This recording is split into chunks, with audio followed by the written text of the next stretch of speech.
So here's one. I've been having terrible vertigo for the past 2 days. Help. Anyone know of any home remedies? Okay, so does anyone know of any home remedies? Goes like this. You are begging for a button, an easy button that you can push. You want a silver bullet that will take you out of the misery. And it's the seduction of the mainstream, of the pharmaceutical, allopathic medical system. They say that they have these pills that you can take that will take it away.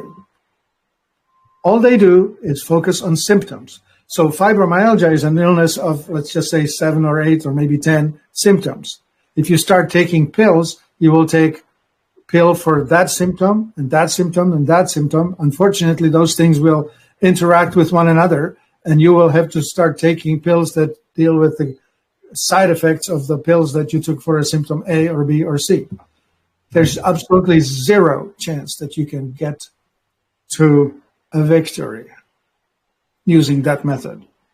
Martin, I want to revisit what you said about the nutrition. And that is the other thing that's been really insidious is we've been taught and trained to only eat things that taste good. Yeah. Pleasure, seeking pleasure.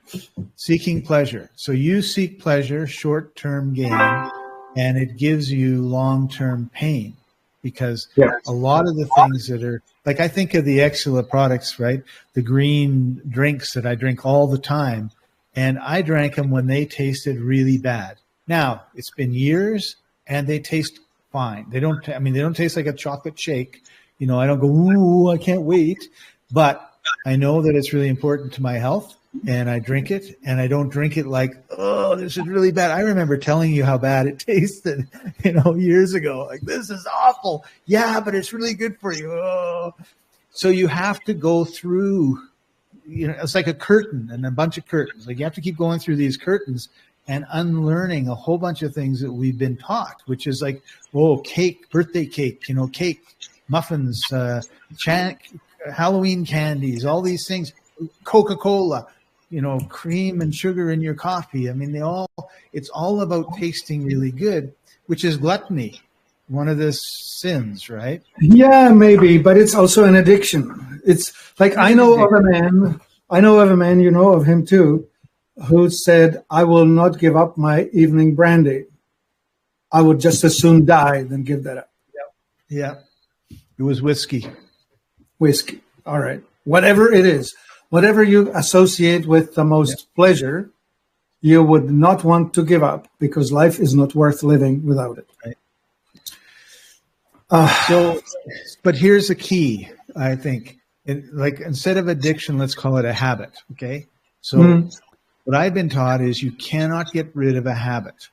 You can replace a habit. So I want to smoke. I don't want to smoke, but I'm addicted to cigarettes. Get carrot sticks or get something else that you can stick in your mouth because half of smoking is the mouth.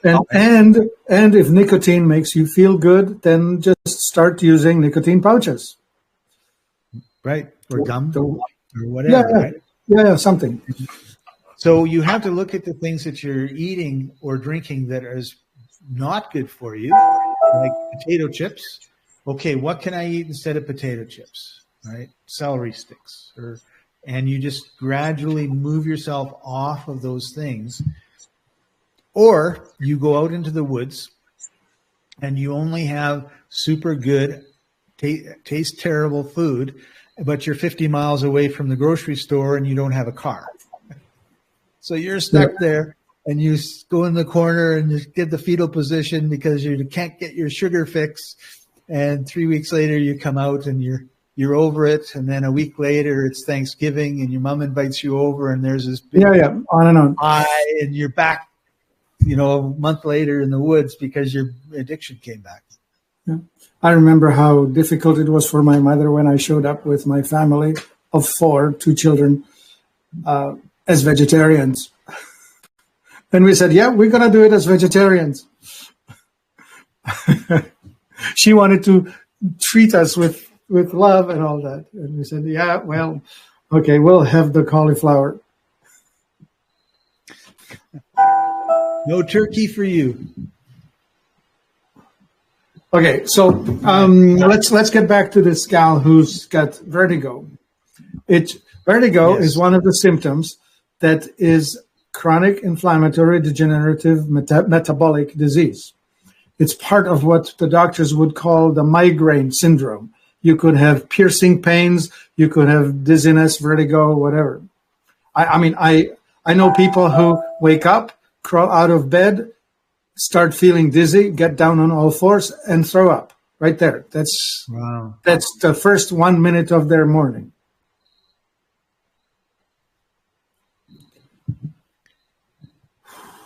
So what do you do? Well, the problem is the same four statements: toxicity, malnutrition, stagnation, and trauma. Just have to deal with it. There's no getting rid of these symptoms, and they are many, right? Like we talked about histamine-mediated inflammatory symptoms. It can hit any system in the body. Nerves, reproduction. Women will have dysmenorrhea or some kind of a whatever trouble with the reproductive system. Or you can hit your, I don't know, what else could we think of? The balance of the... What you're saying is if I wake up in the morning and I get up, I feel good, I'm laying in bed, I get up, I don't get up like super fast or anything like that, so the blood's not running out of my head. And then I get up and I stand up and I'm like, oh, I'm feeling kind of vertigo. Probably the first thing I should do is, what did you eat last night? What did you eat yesterday afternoon? And then, it could be as immediate as yesterday, but it could also be a long term, right? Like, for example, wheat does not leave your body for 10 days, right? The effects of wheat are fairly long. So if you say, I'm gluten-free except for Fridays when I go to have pizza with my buddies, you never have a day when your body isn't under the effect of gluten. Right. But I may have vertigo all the time, or maybe I just have it once in a while. Right. And if you have the once in a while, then the detective plays really important role. Yes. Right. Yeah. If you have it all the time, then you know you've got to detox. You've got to get rid of the toxins. You have to change your diet. You have to change what you're drinking. You should meditate and relax. Your cortisol levels are probably through the roof. Your body is breaking down, and this is just like the engine light that you take the gum out of your mouth and you cover so you don't see it doesn't mean that your engine isn't in trouble. But the fact that your engine has an issue doesn't mean that it's oil or it's the carburetor or it's the pump, or like, you don't know what the problem is. All you know is there's a light on that tells you got to go see the mechanic, and he then plugs in his computer thing that then says, oh, well, you need this, and that's not working, and this needs to be tuned up, and tells you all the lists of things that need to be done.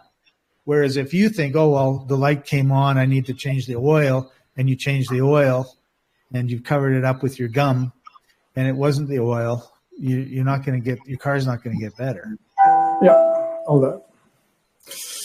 So, my dear Stacy, well, there's a lot of people out on the group that talk about the pharmaceutical solutions. They talk about gabapentin, and they talk about Cymbalta, and they talk about Lyrica, and they talk about low-dose naltrexone, and all kinds of chemical ways of getting there. They may help short-term to block the symptoms, so you can actually feel okay for a bit. But the more likely outcome is that sometime later, the body has become more toxic and will have much more or uglier symptoms than what you've been having up to now. So you're saying it's going to get worse? Yeah, worse.